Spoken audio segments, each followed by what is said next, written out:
नमस्कार, आप सभी का चैनल में स्वागत है। आज हम लोग शुरू करने वाले हैं LTGDC JIC, जिनको भी एग्जाम देना है। आज हमारा प्रैक्टिस सेशन होगा। हम लोग लूसेंट वाली सीरीज चला रहे हैं मेरे भाई।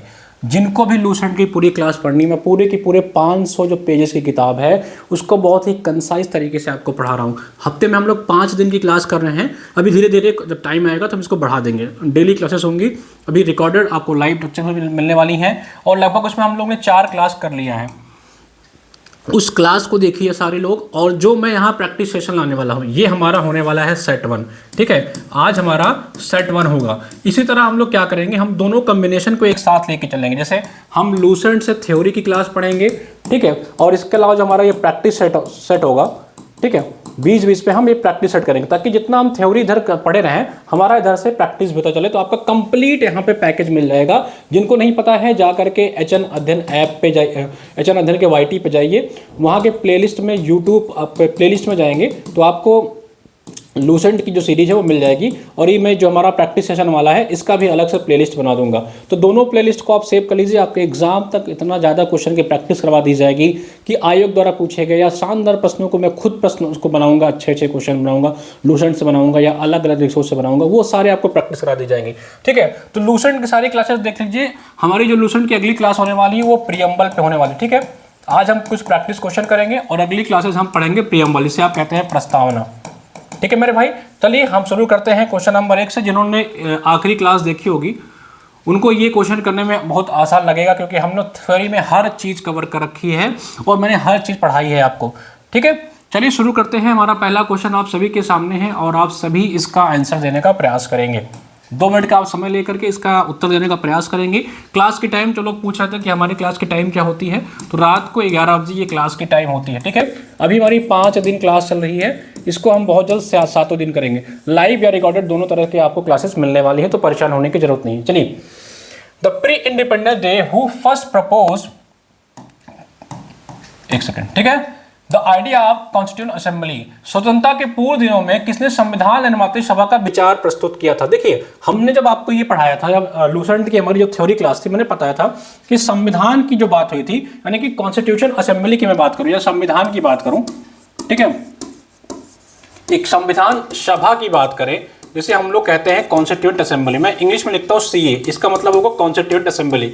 इसका मैंने कहा था कि 3 लोगों ने इसकी बात की थी भैया। कौन कौन 3 लोग थे वो, ठीक है, कौन कौन 3 लोग थे उस पर चर्चा कर लेते हैं। सबसे पहले एक थे आपके क्रिप्स साहब। ठीक, 1942 में इन्होंने कहा था कि एक संविधान सभा का निर्माण किया जाए। ठीक है, फिर अगला जो आया वो आया कैबिनेट मिशन।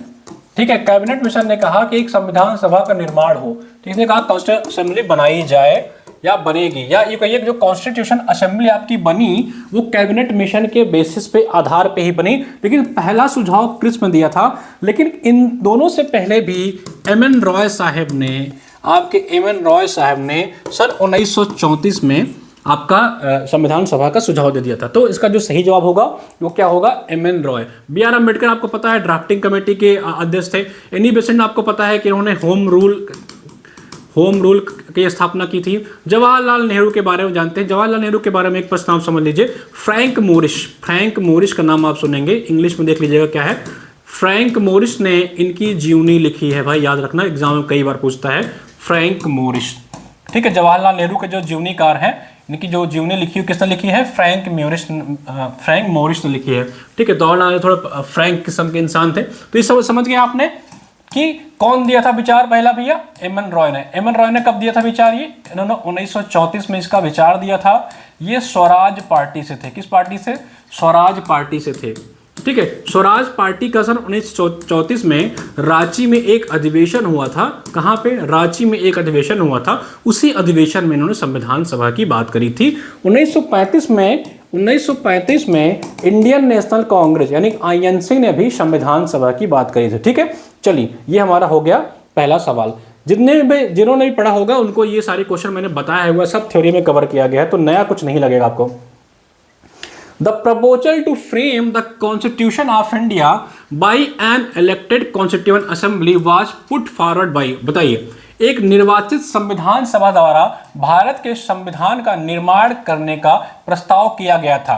ठीक है, बताइए साइमन कमीशन के द्वारा, या भारत सरकार अधिनियम 1935 द्वारा, या क्रिप्स मिशन द्वारा, या कैबिनेट डेलीगेशन द्वारा? बताइए फटाफट इसका जवाब आप सभी लोग चाहें तो 2 मिनट के अंदर इसका जवाब आप लोग दे सकते हैं भाई। जिन्होंने भी ये क्वेश्चन पढ़ा है सारे लोग इसका जवाब देंगे, ठीक है। अभी मैंने क्या बताया, मैंने कहा कि जो प्रपोजल, सबसे पहले जो प्रपोजल दिया था किसने दिया था भाई? सबसे पहले जो प्रपोजल आया था वो क्रिस्प साहब ने ही दिया था, ठीक है। इन्होंने एक बड़ा क्रिस्प तरीके से बताया था कि एक संविधान सभा बना लीजिए, लेकिन बहुत डिटेल में नहीं बताया था। बहुत डिटेल में किसने बताया था? संविधान, आपकी जब कैबिनेट कमेटी बनी उसने बहुत डिटेल में बताया। इन सबके पहले किसने बता दिया था? एम एन रॉय साहब ने बता दिया था, ठीक है। मैंने कहा था ये आपके चाचा थे, ठीक है, मैंने एक समझाने का प्रयास किया था। उसके बाद जो आपका कैबिनेट मिशन आया था इसको आपके फादर समझ लीजिए, ठीक है, और आपके जो दादाजी थे वो आपके थे एम एन रॉय साहब, ये आपके दादाजी थे, ठीक है। तो सबसे पहले इन्होंने आपका प्रपोजल दिया था, रॉय साहब थे, ठीक है। सबसे पहले प्रपोजल एम एन रॉय साहब ने दिया था, फिर क्रिस्प ने दिया था, यानी कि बहुत क्रिस्प तरीके से याद रखिएगा, बहुत शॉर्ट में कहा था कि एक संविधान सभा बना लो, ठीक है। और जो एकदम डिटेल में जिसके आधार पर संविधान सभा बनाई गई थी वो कैबिनेट के मिशन जो आया था उसके आधार पर बनाई गई थी। तो the proposal of to frame, जिसने प्रपोजल दिया था the constitution assembly Indian by an elected constitution assembly, सबसे पहले किसने दिया था भैया? याद रखिएगा एग्जाम में, क्रिस्प, ठीक है। ये सवाल आपके एग्जाम में आ चुका है और ये सवाल आपके एग्जाम में पूछा जाता है। इन व्यक्तियों में कौन सा कैबिनेट मिशन का सदस्य नहीं था? Which of the following was not an member of the cabinet mission? आपको पता है कैबिनेट मिशन में कितने मेंबर थे? कैबिनेट मिशन में, कैबिनेट जो आपकी मिशन थी जब ये 1946 में भारत में आती है, ठीक है, इसमें 3 मेंबर्स थे, ठीक है। इसमें कितने मेंबर्स थे भाई? 3 मेंबर्स कुल थे, ठीक है। इसने ही आपका संविधान सभा का, यानी कि कॉन्स्टिट्यूशन कैसे बनाई, असेंबली कैसे निर्माण की जाएगी उसका आधार, यानी कि उसकी ड्राफ्ट जो है कैबिनेट मिशन ने ही तैयार किया था। तो इसके कौन कौन सदस्य थे? पैथिक लॉरेंस इसके सदस्य थे, स्टेफोर्ड क्रिप्स इसके सदस्य थे, और ए.बी. अलेक्जेंडर साहब इसके सदस्य थे। इसके विलियम वुड साहब इसके सदस्य नहीं थे, इस चीज का याद रखिएगा। विलियम वुड साहब आपके सन 1854 में, अगर आपको याद होगा, जिन्होंने वुड डिस्पैच करके एक अधिनियम, एक लॉ निकाला था जो आपके यूनिवर्सिटी या प्राइमरी एजुकेशन से संबंधित था। एक प्रकार से वुड जो है वो आपके एजुकेशन से संबंधित एक एक्ट आया था, इससे याद रख सकते हैं। तो इसमें कौन नहीं था? विलियम वुड साहब नहीं थे, ठीक है। ये सारी चीजें आप समझ गए। चलिए अगला क्वेश्चन चलते हैं, चौथा क्वेश्चन। कैबिनेट मिशन योजना के अंतर्गत संविधान निर्मात्री परिषद में प्रत्येक प्रांत को आवंटित सदस्य संख्या निर्धारित करने के लिए एक प्रतिनिधि कितनी जनसंख्या के अनुपात में था? ये सारी चीजें हम लोग ने अपनी थ्योरी की क्लासेस में कवर कर रखी हैं।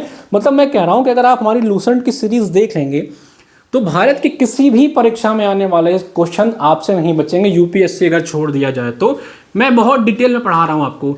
मैं जो आपकी 500 पन्ने की लूसेंट की क्लास होगी, जो 500 पेज की लूसेंट की क्लास है, इसको इतना समरी तरीके से पढ़ा दूंगा कि आपका कुछ छूटेगा भी नहीं और बहुत शॉर्ट में आपका सब कुछ हो जाएगा। आप एक बार जाके क्लास देखिए, आधे आधे घंटे के हमारे लेक्चर होते हैं, आप उसको 1.5 की स्पीड से 2 की स्पीड से भगा करके 15-20 मिनट में देख लिया करिए, आपका पूरा का पूरा जीएस तैयार हो जाएगा। तो उसके लिए परेशान होने की जरूरत नहीं है, ठीक है। बताइए, under the cabinet mission plan for determining the number of members allocated to each provinces the constituent assembly one representative was allotted पर 8 लाख, 10 लाख, 12 लाख या 15 लाख। मैंने आपको बताया था कि हर 10 लाख व्यक्तियों पे एक आपके जो थे मेंबर थे, ठीक है। हर कितने? 1 मिलियन पे, 1 मिलियन अगर आप कह लीजिए, ठीक है, 1 मिलियन पे आपके पर 1 मिलियन पे 1% था। और उनका किस आधार पे चुना गया था? इनका जो आधार था चुनने का वो क्या था? टैक्स। कौन कितना टैक्स दे रहा है उस आधार पे दे रहा है, किसका कैसा एजुकेशनल क्वालिफिकेशन है, ठीक है, एजुकेशन के आधार पे, इस हिसाब से इनको चुना गया था। मतलब एक प्रकार से कहिए कि डायरेक्ट इलेक्शन नहीं हुआ था, इस आधार पे कौन कितना टैक्स देता है, कौन कितना एजुकेशनिस्ट है, या यूँ कह लीजिए कौन कितने पैसे वाले लोग हैं, उस बेसिस पे इनको चुना गया था, ठीक है। कैबिनेट का जो आपका संविधान सभा का निर्माण किया गया था, कितने पे? हर 10 लाख व्यक्तियों पे। और किसके बेसिस पे किया गया था? कैबिनेट मिशन प्लान के तहत किया गया था। देखिए क्वेश्चन में 20 चीज को लिख दिया गया भाई, ठीक है। चलिए अगले सवाल पे आते हैं। भारतीय संविधान सभा का गठन किया गया था। The constituent assembly of India was for framed, या कह लिए किसको बनाया गया था, किसके आधार पर भैया? कैबिनेट मिशन, भारतीय स्वतंत्रता अधिनियम 1947, भारत सरकार नियम 1935 या क्रिस्प योजना या जिसे आप कहते हैं क्रिप्स प्लान? बताइए इसका जो सही जवाब होगा, फटाफट जवाब आप लोग कमेंट बॉक्स में लिख सकते हैं। मैंने सब कुछ आपको बता दिया कि आपका कॉन्सेप्ट एकदम क्लियर हो गया होगा। इस क्वेश्चन में बड़ा कंफ्यूजन होता है और ये अब आपका कंफ्यूजन नहीं बचेगा। देखिए फॉर्म जब हुआ था वो हुआ था आपका कैबिनेट मिशन के आधार पे, जो 1946 में आया था, 3 मेंबर इसमें थे, ठीक है। लेकिन सुझाव जो दिया था सबसे पहले, सुझाव कौन किसने दिया था भैया? क्रिस्प ने दिया था, बहुत क्रिप्स तरीके से, यानी कि बहुत क्रिप्स शॉर्ट वे में सुझाव दिया था। तो इससे रेड कर सकते हैं कि सुझाव दिया था क्रिप्स साहब ने, बनाया गया था कैबिनेट मिशन के हिसाब से, और इन सभी से पहले किसने दे दिया था? एमएन रॉय साहब ने। कहा? सन 1934 में रांची में हुए स्वराज पार्टी के अधिवेशन। इसका सही जवाब होगा वो होगा ऑप्शन सी, ठीक है। चलिए अगला सवाल देखते हैं। देखिए जल्दी जल्दी करेंगे तो हम लोग मैक्सिमम क्वेश्चन को कवर कर पाएंगे। और आपकी अगली जो क्लास होगी लूसेंट वाली सीरीज, हम लोग 2 सीरीज एक साथ लेके चल रहे हैं, ठीक है। एक तो हमारी लूसेंट की सीरीज होगी, ठीक है, एक हमारा लूसेंट होगा जिसमें हम थ्योरी कवर कर रहे हैं, ठीक, पूरी थ्योरी आपको हिस्ट्री, ज्योग्राफी, पॉलिटी सब पढ़ा देंगे, ठीक है। और दूसरा हमारा प्रैक्टिस सेट चलेगा, ठीक है। जो हमारा प्रैक्टिस सेट होगा इसमें हम क्या करेंगे, यूपीपीएससी ने जितने भी क्वेश्चन पूछे हैं वो सब कवर करा दिए जाएंगे। तो उसकी आप चिंता मत करिए, रात को 11 बजे आपको क्लास मिलती है। इसके अलावा 6 PM पे जो क्लास होती है, 6 PM पे जो क्लास होती है उसमें भी आपको टॉपिक वाइज भी प्रैक्टिस कराई जा रही है और वहां भी कुछ थ्योरी कराई। तो आप लोग वहां भी देख सकते हैं, अलग अलग फैकल्टी आपको हर तरीके से HN अध्ययन आपके लिए लगा हुआ है। और बैचेस के लिए आपको HN अध्ययन ऐप पे जाना है मेरे भाई, ठीक है। बैच के लिए आपको HN अध्ययन ऐप पे जाना है। अगर आपको बैच लेना है तो बहुत मिनिमम शुल्क, इतने मिनिमम शुल्क में अगर आपको कोई पढ़ा दे और इतने शानदार कंटेंट पढ़ा दे, इतने शानदार नोट्स दे दे, तो आके अपने पैसा वापस ले जाना।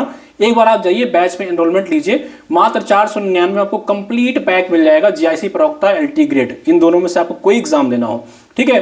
पूरी classes, PYQ, practice session, Lucent की जो सीरीज पढ़ा रहा हूँ ये, इसका पूरा PDF, रिवीजन और मैराथन सेशन, टेस्ट नोट सब मिल जाएगा। और अगर आपको GDC का एग्जाम देना है, जो यहाँ पे GDC वाले हैं, ठीक है, अगर आपको GDC का एग्जाम देना है तो आपके लिए ये संकल्प बैच है। अगर आपका टारगेट यूपी GDC है तो आपके लिए संकल्प बैच है, वो लीजिएगा।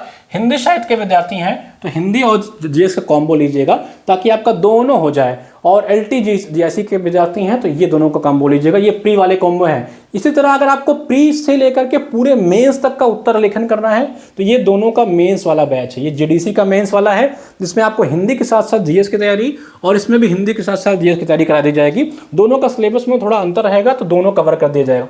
और सारे बैच एक साथ लेने हैं तो सबसे अच्छा है कि महापैक ले लीजिए, उसमें सारे बैच आपको एक साथ मिल जाएंगे। चलिए, तो किसके आधार पर किया गया था भैया? ये क्वेश्चन हमारा हो गया। चलिए अगले क्वेश्चन पे आते हैं। The first interim national government, प्रथम जो आपकी अंतरिम सरकार की घोषणा कब की गई थी? इसका जवाब आप सभी को बताना है। ये क्वेश्चन यूपीपीसीएस 2022 में पूछ चुका है। कहां पे पूछ चुका है भैया? यूपीपीसीएस 2022 में ये सवाल पूछ चुका है और मैं आशा करता हूं कि आप सभी लोग इसका सही जवाब देंगे। बताइए, the first interim national government was announced on, बताइए 24 अगस्त, 25 अगस्त, 22 अगस्त या 23 अगस्त? बताइए फटाफट इसका जवाब आप लोग बताइए। किसी का भी इसका जवाब गलत नहीं होना चाहिए। मैंने एक लोगों से कहा था कि रट लेना है इसको, रट लेना है, बिना रटे इसको नहीं। ये सारी डेट आपको रट के चलनी पड़ेगी भाई, बिना रटे अगर आप काम करेंगे तो सब का सब गड़बड़ हो जाएगा, ठीक है। चलिए बताइए, फर्स्ट इंटरिम नेशनल गवर्नमेंट कब अनाउंस की गई थी? तो इसका जो सही जवाब है वो है 24 अगस्त को। देखिए अंतरिम सरकार यानी कि हम कहें इंटरिम जो आपकी गवर्नमेंट थी, ठीक है, इंटरिम जो आपकी गवर्नमेंट थी, कैबिनेट मिशन के तहत जो संविधान सभा ने बनाया उसके तहत इसका अनाउंसमेंट किया गया। कब किया गया इसका अनाउंसमेंट भाई? 24 अगस्त को 1946 को इसका अनाउंसमेंट किया गया, ठीक है, अनाउंस किया गया कि ये एक अंतरिम सरकार बनाई जाए। लेकिन अगर पूछता है कि इसका गठन कब किया गया, इसको निर्मित कब किया गया, तो वो आपका होगा 2 सितंबर। ये दोनों डेट आपको याद रखनी है। 24 अगस्त को अनाउंसमेंट की गई, घोषणा की गई इसकी, ठीक है, इसका अनाउंसमेंट किया गया और इसको स्टेब्लिश किया गया आपका 2 सितंबर को, याद रखिएगा। ये दोनों इंपॉर्टेंट है, ठीक है। पंडित जवाहरलाल नेहरू, आपको पता है पंडित जवाहरलाल जो नेहरू साहब थे आपके, ये इसके पहले वाइस प्रेसिडेंट होते हैं, याद रखिएगा, वाइस प्रेसिडेंट, याद रखिएगा, इसका जो प्रेसिडेंट था वो माउंटबेटन खुद बना था। नेहरू जी को पहला वाइस प्रेसिडेंट बनाया जाता है। बाकी बहुत सारे लोग इसमें होते हैं, मैंने बताया था अंतरिम सरकार की जब गठन होती है बहुत सारे मंत्री बनते हैं, और सारे मंत्रियों को मैंने याद कराने का आपको क्लास में प्रयास किया था। जाकर के आप पिछली क्लास देखेंगे तो सब याद हो जाएगा आपको, ठीक है।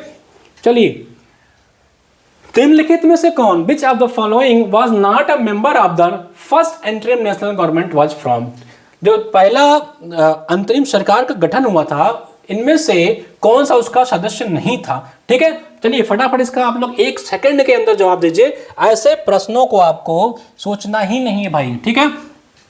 चलिए, अगर आपको याद होगा तो मैंने कहा था कि जब अंतरिम सरकार की गठन हुई थी, कब हुई थी, फिर से डेट याद रख लो, बार बार डेट को लिखो, 24 अगस्त को इसकी घोषणा हुई थी, ठीक है।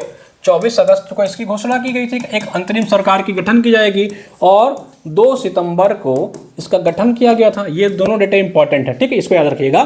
तो इसमें से कौन सा सदस्य इसका नहीं था, इस चीज को आपको बताना है मेरे भाई, ठीक है। चलिए बताइए, जगजीवन राम, मैंने याद कराया था आपको, मैंने कहा था ये श्रम से याद इनको कनेक्ट कर सकते हैं, अगर राम और श्रम इसको कनेक्ट करिए, ठीक है। लेबर मिनिस्ट्री अगर देखा जाए, श्रम मंत्रालय, मैंने याद करने का तरीका बताया था कि श्रम और राम थोड़ा मिल रहे हैं, तो जो लेबर मिनिस्ट्री थी, श्रम मंत्रालय था, उसका जो विभाग मिला था वो किसको मिला था, जगजीवन राम साहब को मिला था, ठीक है।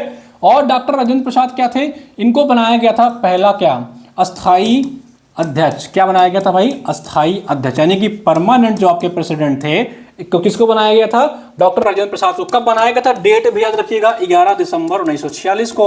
और जो अस्थाई सदस्य थे, जो अस्थाई अध्यक्ष थे, वो आपको बताना है कौन थे, वो थे आपके सच्चिदानंद सिन्हा साहब। कौन थे, सच्चिदानंद सिन्हा साहब जो थे वो टेम्पोररी प्रेसिडेंट बनाए गए थे आपके, वो कब बनाए गए थे, 9 दिसंबर को, जब इसका पहला बैठक हुआ था, ठीक है।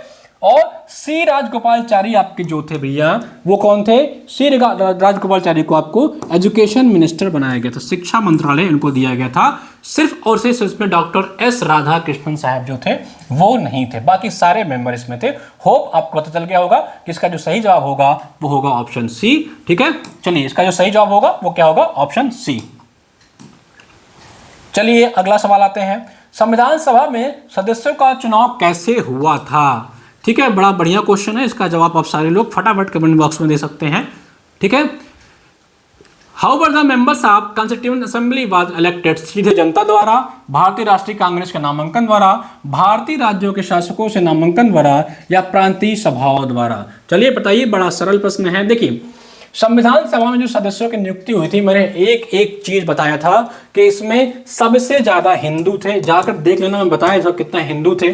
फिर मुस्लिम सदस्य थे आपके, ठीक है, मुस्लिम सदस्यों की संख्या 73 थी, ठीक है। फिर आपके एससी कैटेगरी वाले थे, ठीक है, ये सारे थे। और उसमें महिलाएं कितनी थी, महिला सदस्य कितनी थी, कुल महिला सदस्य इसमें 15 थे। याद रखिएगा, ये एग्जाम में पूछा है और फिर पूछ भी सकता है, हो सकता है आगे क्वेश्चन मिल भी जाए, ठीक है। तो इनकी नियुक्ति जो हुई थी वो प्रोविंशियल असेंबलीज के द्वारा की गई थी। और कैसे की गई थी भैया, 10 लाख जनसंख्या पे, 10 लाख जनसंख्या पे, 10 लाख लोगों पे, ठीक है, प्रति 10 लाख लोगों पे 1 पर्सन की नियुक्ति हुई थी। मैंने बताया था इनका बेसिस क्या था चुनने का, बेसिस था कौन कितना टैक्स दे रहा है, कौन कितना पढ़ा लिखा है, इस बेसिस पे के आधार पे ये बेस था इनके चुनाव का। तो कैसा चुनाव हुआ था इनका भैया, प्रांतीय सभाओं द्वारा, प्रांतीय जो आपकी असेंबलीज थी, ठीक है, उन सभी लोगों ने चुन चुन करके भेजा था। तो इसका जो सही जवाब होगा वो ऑप्शन डी हो जाएगा। चलिए, संविधान सभा की प्रथम बैठक की अध्यक्षता किसने की थी, बताइए। Who presided over the first meeting of the constituent assembly, doctor Rajendra Prasad, doctor Sachchidanand Sinha, doctor Bhimrao Ambedkar, या मौलाना अबुल कलाम आजाद। फटाफट जवाब आप सभी का कमेंट सेक्शन में आ जाए, ठीक है। बताइए कौन किया था। चलिए, सही जवाब आप सबको पता है भैया। तो पहला जो अध्यक्षता की थी वो किया था आपके डॉक्टर सच्चिदानंद सिन्हा साहेब ने, ठीक है। कब किया था, 9 दिसंबर सन 1946 को किया था। कब, पहली बैठक इसको कब हुई थी, याद रखिए एग्जाम में पूछता है कि इसकी जो प्रथम बैठक हुई थी ये कब हुई थी आपकी, ये हुई थी आपकी 9 दिसंबर को, 9 दिसंबर 1946 को इसकी प्रथम बैठक हुई थी। और सबसे बुजुर्ग व्यक्ति थे, सबसे ओल्डेस्ट पर्सन थे डॉक्टर सच्चिदानंद सिन्हा, इन्हीं को पहला अध्यक्ष बना दिया जाता है टेम्पोररी। लेकिन 2 ही दिन बाद डॉक्टर राजेंद्र प्रसाद को परमानेंट अध्यक्ष बनाया जाता है। परमानेंट जो प्रेसिडेंट है वो आपके डॉक्टर राजेंद्र प्रसाद 11 दिसंबर को बनते हैं, 11 दिसंबर को बनते हैं।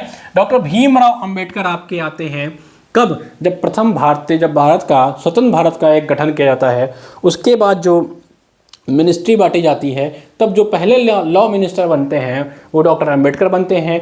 और स्वतंत्र भारत के जो पहले आपके शिक्षा मंत्री बनते हैं वो होते हैं अबुल कलाम आज़ाद। याद रखिएगा, एग्जाम में पूछता है कि स्वतंत्र भारत के पहले शिक्षा मंत्री कौन बनता है, तो वो है आपके अबुल कलाम आज़ाद। अबुल कलाम आज़ाद साहब ने ही कहा था कि 15 वर्षों के लिए जो भारत में चुनाव वाला सिस्टम बनाया गया है, लोगों को चुनाव का अधिकार दिया जा रहा है, इसको टाल दिया जाए।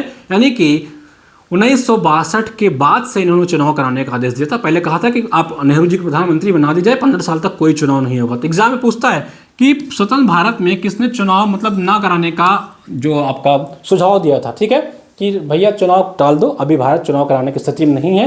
ये थे आपके मौलाना अबुल कलाम आज़ाद। ये फैक्ट भी एग्जाम में पूछा है और पूछ सकता है, याद रखिएगा। तो इसका जो सही जवाब होगा भैया वो ऑप्शन बी हो जाएगा, ठीक है। चलिए अगला क्वेश्चन पे आते हैं हम लोग। चलिए, भारतीय संविधान सभा की स्थापना कब की गई थी बताइए। ऑप्शन बताइए आपका 9 जून, 10 जून, 9 दिसंबर, 26 नवंबर या 26 दिसंबर। फटाफट इसका जवाब बनाइए कि कॉन्स्टिट्यूशन असेंबली की स्थापना कब की थी। ठीक है, क्वेश्चन जो है आपका थोड़ा सा घुमाया है। इसने पूछा स्थापना कब की गई थी, तो इसका जो सही जवाब होगा इसी दिन इसकी आपकी पहली बैठक भी हुई थी। फर्स्ट सिटिंग जो हुई थी वो 9 दिसंबर को हुई थी। आप कह लीजिए कि 9 दिसंबर को इसकी स्थापना हुई थी, ठीक है। याद रखिएगा, चाहे स्थापना पूछे या पूछे पहली सिटिंग कब हुई थी, तो इसका जो सही जवाब होगा वो 9 दिसंबर ही होगा। इस चीज को याद रखिएगा, ठीक है। नहीं तो एग्जाम में होता है कंफ्यूजन, कुछ और मार के चलाइए, सीधा सीधा डेट पूछता है, ठीक है। और कुछ नहीं, आपका आयोग ही ऐसे सवाल बनाता है। The proposal to give India a constitution was passed by the Constitution Assembly on। Bharat को एक संविधान देने का प्रस्ताव संविधान सभा द्वारा कब पारित किया गया था? मोस्ट इंपॉर्टेंट क्वेश्चन बताइए। चलिए, ठीक है, कब किया गया था? 22 जनवरी को, या 22 जनवरी 1946, 22 जनवरी 1947, 20 फरवरी 1947 या 26 जुलाई 1946। सही जवाब कमेंट सेक्शन में आप सारे लोग बताने का प्रयास करिए, ठीक है। सारे लोग सही जवाब बताने का प्रयास करिए, ठीक है। भारत को एक संविधान सभा देने का विचार कब आया था भैया? बिल्कुल बिल्कुल, ठीक। तो इसका जो सही जवाब है वो है आपका 22 जनवरी सन 1947 में, ठीक है। कब हुआ था? भारत को एक संविधान सभा जो प्रस्ताव हुआ था वो 22 जनवरी 1947 को हुआ था। आपको पता होगा कि संविधान सभा की जो प्रस्तावना थी, ठीक है, उसको नेहरू जी ने पढ़ा। किसने पढ़ा उसको? नेहरू जी ने पढ़ा था। प्रस्तावना को नेहरू जी ने पढ़ा था और 22 जनवरी 1947 को उन्होंने कहा था कि भारत को एक संविधान दिया जाएगा, यानी कि हम भारत के लिए एक संविधान का निर्माण करने वाले हैं। फिर कुछ दिन बाद एक ड्राफ्टिंग कमेटी का निर्माण किया जाता है, जिसके अध्यक्ष आपको कौन बनते हैं भैया? जिसके अध्यक्ष आपके बनते हैं BR अम्बेडकर साहब, इसके अध्यक्ष बनते हैं, ठीक है। इसके अध्यक्ष कब बनता है? BR अम्बेडकर साहब इसके अध्यक्ष बनते हैं और फिर धीरे धीरे आपके संविधान निर्माण की प्रक्रिया स्टार्ट हो जाती है। तो याद रखिएगा, इसके जो डेट है 22 जनवरी 1947 को संविधान सभा द्वारा संविधान देने का प्रस्ताव पास किया गया था। ये सारे मैंने आपसे कहा था ना, जब पढ़ा रहा था तभी कहा था, ये सब डेट याद रखना बहुत इंपॉर्टेंट होता है। चलिए, पंडित नेहरू's objective resolution adopted by the Constitution Assembly had an influence on the making of the Constitution। ठीक है, एक सेकंड। भारतीय संविधान के निर्माण से संबंधित निम्नलिखित कथनों में कौन सा सही है? ये आपका सवाल है, ठीक है, ये आपका सवाल है। आई थिंक इसका इंग्लिश वाला शायद टाइप नहीं हो पाया। चलिए, इसका जो क्वेश्चन है वो है कि भारतीय संविधान के निर्माण से संबंधित निम्नलिखित कथनों से विचार करिए कौन सा सही है। यानी कि जो आपका संविधान का निर्माण किया गया था उससे संबंधित कुछ इसमें आपके ऑप्शंस दिए गए हैं, आपके बताना है कि कौन सा इसमें से सही है और कौन सा इसमें गलत है, ठीक है। चलिए, उद्देशिका बहुत महत्वपूर्ण उद्देश्यों की पूर्ति करता है। पहला, ये आपका दूसरा है। पहला था कि पंडित नेहरू के उद्देश्य प्रस्ताव का जो संविधान सभा द्वारा स्वीकार किया गया था संविधान निर्माण पर असर था, ठीक है। पंडित नेहरू's objective resolution adopted by the Constitution Assembly had an influence on the making of the Constitution। बिल्कुल, जो पंडित नेहरू जी ने जो आपका ऑब्जेक्टिव रेजोल्यूशन पढ़ा था, यही आपके बाद में जा करके क्या बन जाता है, उद्देशिका बन जाती है। जो उन्होंने एक फर्रा पढ़ा था जिसमें लिखा था हम भारत के लोग, अभी मैं आगे अगली जो हमारी कक्षा होने वाली है वो प्रियम्बल पे ही होने वाली है। तो प्रियम्बल को हम लोग आधे घंटे में पूरी तरह से निपटा देंगे। ऐसा कोई सवाल नहीं बचेगा जो प्रियम्बल से आए और आप उसको अटेम्प्ट न कर पाए। अगली कक्षा हमारी प्रियम्बल पे होने वाली है, इंग्लिश हिंदी दोनों में होती है, रात को 11 बजे, ठीक है। तो इनका जो ऑब्जेक्टिव रेजुलेशन था वही बाद में आपका प्रियम्बल बन जाता है। तो ये ऑप्शन तो बिल्कुल सही है, ठीक है। उद्देशिका बहुत महत्वपूर्ण उद्देश्य की पूर्ति करती है। प्रियम्बल सब वेरी इंपॉर्टेंट पर्पजेस, ठीक है, बिल्कुल सही जवाब है। बाद में सुप्रीम कोर्ट ऑफ इंडिया ने भी कहा था कि उद्देशिका हालांकि संविधान का भाग तो नहीं है, लेकिन जब भी संविधान के किसी चीज की जरूरत पड़ेगी तो उद्देशिका एक टॉर्च बियरर की तरह काम करेगी, एक प्रकाशक की तरह काम करेगी, ठीक है। इस चीज को भी याद रखिएगा, अभी आगे पढ़ाएंगे, ठीक है। ये भी ऑप्शन सही हो जाएगा। संविधान को भारत के लोगों ने आदेशित किया था। The constitution has been enacted by the people of India, ठीक है। जब आप पढ़ेंगे प्रियम्बल तो उसमें कहा जाता है कि be the people of India, उसका यही मतलब होता है कि संविधान को भारत के लोगों द्वारा ही आदेशित किया जा रहा है, ठीक है। पंडित नेहरू ने जो पढ़ा वो भारत के लोगों की तरफ से ही पढ़ा था, वो अपने तरफ से नहीं पढ़ रहे थे, वो पूरे जितने भी उसमें भारतीय थे उन सभी की तरफ से उस जो प्रियम्बल था, संविधान था, उसको पढ़ रहे थे, ठीक है। Be the people of India, यही लाइन आप पढ़ेंगे, हम भारत के लोग, ठीक है। तो इस हिसाब से ये ऑप्शन भी आपका सही था। राज्य के मुखिया को लोग प्रत्यक्ष रूप से निर्वाचित करते हैं। The head of the state is directly elected by the people. देखिए हेड ऑफ द स्टेट कौन होता है, इस चीज को समझिए। हेड ऑफ द जो स्टेट होता है वो होता है आपका प्रेसिडेंट, यानी कि आपके राष्ट्रपति, यानी कि द्रौपदी मुर्मू जी जो हैं वही आपकी हेड ऑफ द स्टेट हैं। अब आप बताइए कि हेड ऑफ स्टेट को आप लोग या हम लोग डायरेक्ट चुनते हैं?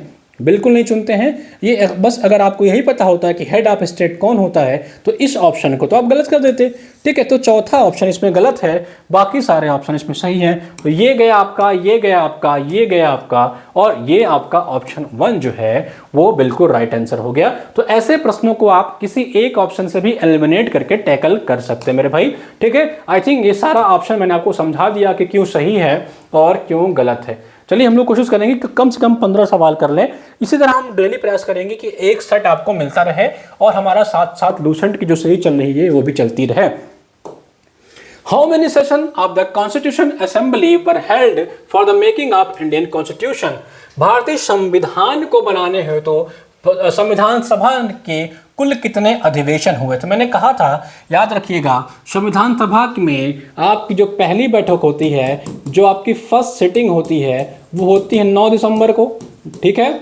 और जो आखिरी सिटिंग होती है, जो लास्ट होती है, वो होती है 24 जनवरी को, ठीक है। इन बीच में कुल आपके 11 सेशन हुए थे, कुल 11 सेशन होते हैं, कुल 11 सेशन होते हैं। और ये जो 24 जनवरी वाला सेशन होता है ये आपका 12वां सेशन होता है। इसी सेशन में लोगों द्वारा लगभग 286 लोगों से उपस्थित थे। उन 286 लोगों ने साइन किया और संविधान को स्वीकृति मिल गई, ठीक है। अब आपको कमेंट बताना है हम लोग संविधान दिवस किस दिन मनाते हैं, मैंने आपको पढ़ाया हुआ है। तो कुल हमारे 12 सेशन होते हैं, लेकिन जो 12वां सेशन होता है उसको सेशन नहीं मानते हम, वो सिर्फ और सिर्फ एक नॉर्मल सी मीटिंग थी। हमने जो 11 सेशन की बैठक करी थी उस सेशन में हमने जो किया था उसके बारे में डिस्कशन करने के लिए। लेकिन हम अगर देखें, टेक्निकली देखें तो कुल इसमें कितने सेशन थे भाई? 11।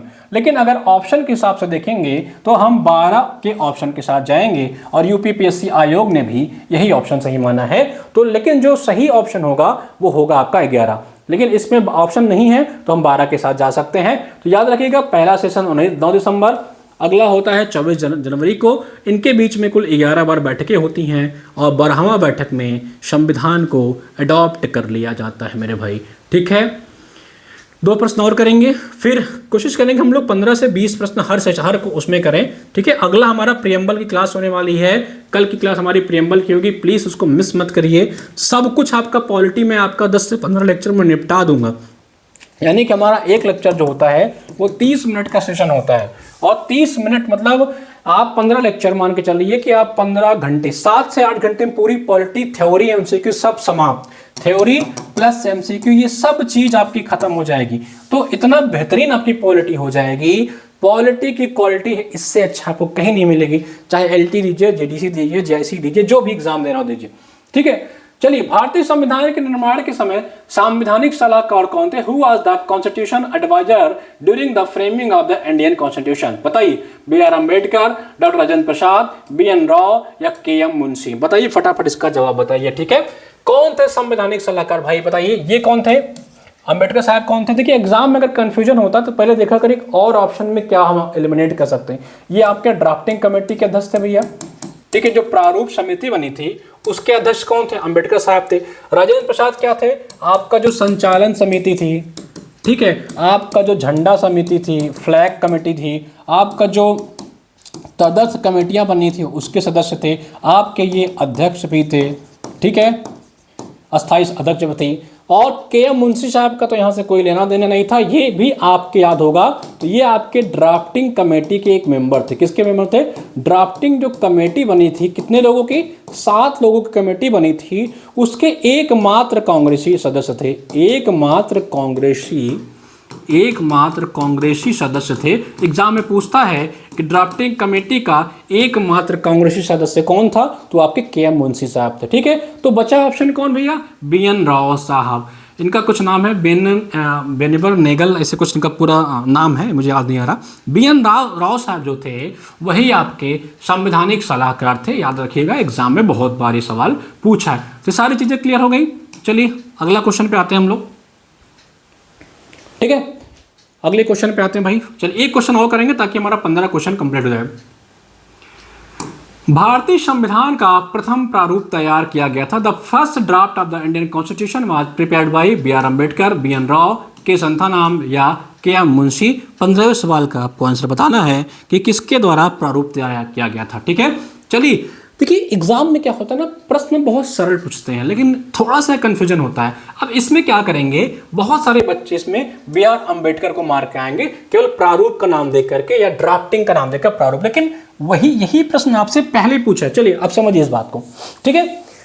के एम मुंशी साहब तो नहीं होंगे, ये आपको पता है। के संथानाम साहब नहीं होंगे, ये भी आपको पता है।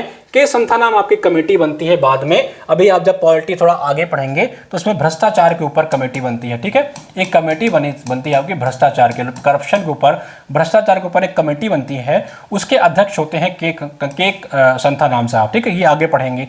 के एम मुंशी हमने बताया कि ड्राफ्टिंग कमेटी के एक सदस्य थे, एक कांग्रेसी सदस्य थे, ठीक है। किसके सदस्य भैया? कांग्रेसी सदस्य थे।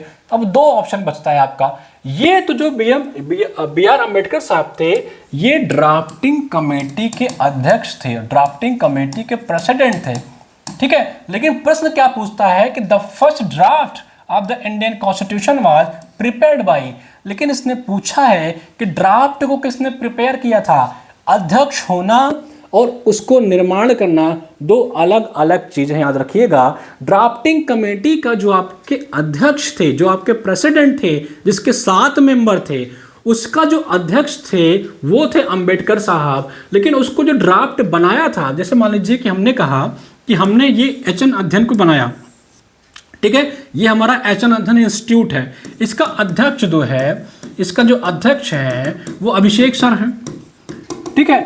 इसके जो अध्यक्ष हैं वो अभिषेक सर हैं। लेकिन ये एच एन अध्ययन को बनाने वाला है, जिसका प्रारूप बनाने वाला है, ठीक है, उसका निर्माता कोई और है, ठीक है। मान लीजिए XYZ कोई भी है इसको बनाने वाला, इसके अध्यक्ष अभिषेक सर हैं, लेकिन बनाने वाला इसे कोई और है। तो इसी तरह जो ड्राफ्टिंग कमेटी थी उसके जो अध्यक्ष थे वो बी आर अम्बेडकर साहब थे, यानी कि अभिषेक मिश्रा एच एन अध्ययन के अध्यक्ष हैं। लेकिन अभिषेक मिश्रा ने एच एन अध्ययन बनाया नहीं है। मैं आपको समझाने के लिए, तो बनाने वाला कौन था? बनाने वाला जो था वो आपका था बी एन राव साहब, याद रखिएगा। कौन थे? बी एन राव साहब इसका सही जवाब होगा। चलिए आज के लिए इतना ही, मिलते हैं अगली कक्षा में। धन्यवाद।